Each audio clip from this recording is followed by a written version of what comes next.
the one that gives people the most trouble. And you have to be out of here in like 5 minutes, right? Yeah. Okay, so it's going to take a little bit longer than that, but I'll try and make it easy for you. Okay, so when the doctor orders a lab for in-house testing, you'll go to Instinct and you will order the lab through Instinct. Do you guys know how to do that?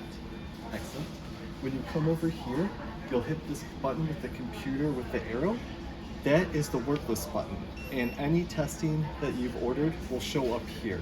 Right now we don't have anything ordered, but that's okay because we can still enter things in manually. So we're just going to do a test for now.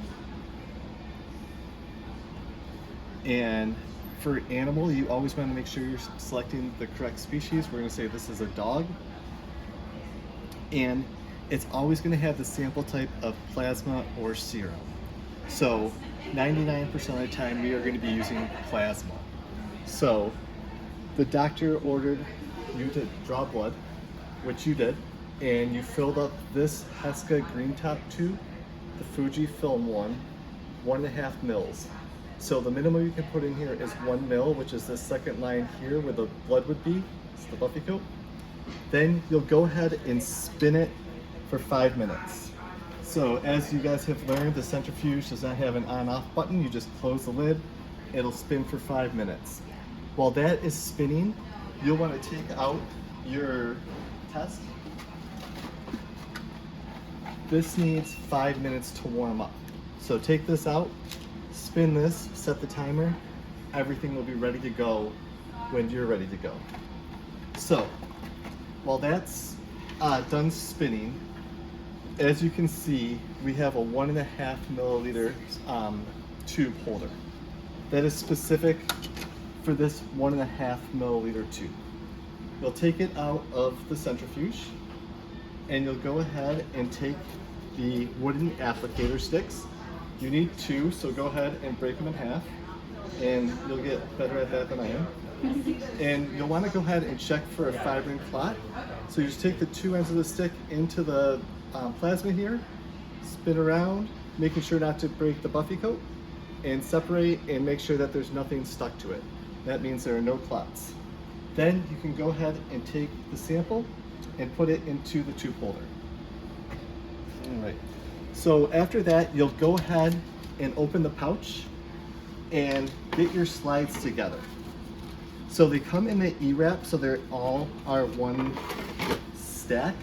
You'll want to put the stack into the slide holder with the barcode facing down, making sure not to touch anything but the edges.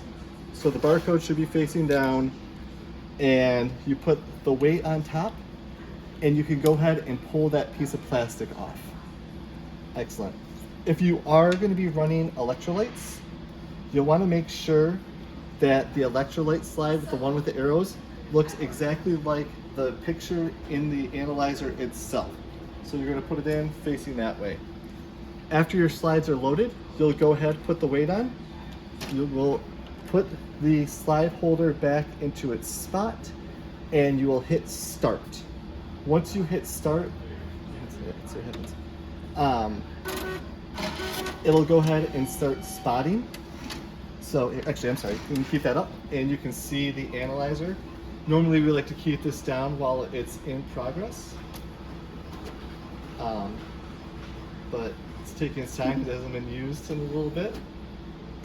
And here we go. So we'll go ahead and take a tip and it'll start spotting. And any time you run a panel that includes electrolytes, it's going to use 3 tips. If you're not going to have electrolytes, it only runs 1 tip. And so it'll go ahead and do its thing for spotting of the slides. When it's done spotting, a clock will show up down here with how much time is left. And it'll stay here ready for you sample. You can get this set up to run another one. This is the error you get when you put the slide in the wrong way. So you want to make sure that you actually follow the picture. So luckily this is not a real sample. So then it says ready to test. You can go ahead and work list for that next patient. And once this is done, it'll go ahead and start that guy. If you are running lights, there is RE fluid in here.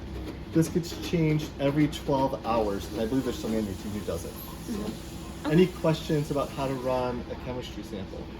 Is there a way to like queue things up, or do you have to manually go in and press start every time? You have to hit start. Okay. Queue. Good question. So these are just old slides I was going to make a stack of, but then I made it mad by putting the electrolyte slide in, so it's not going to run. But see, that's why you put the electrolyte slide in correctly. The key thing is making sure you're using the 1.5 mil HESKA green top tube and checking for fibrin clots after you spin it. Gotcha. Okay. Sounds good.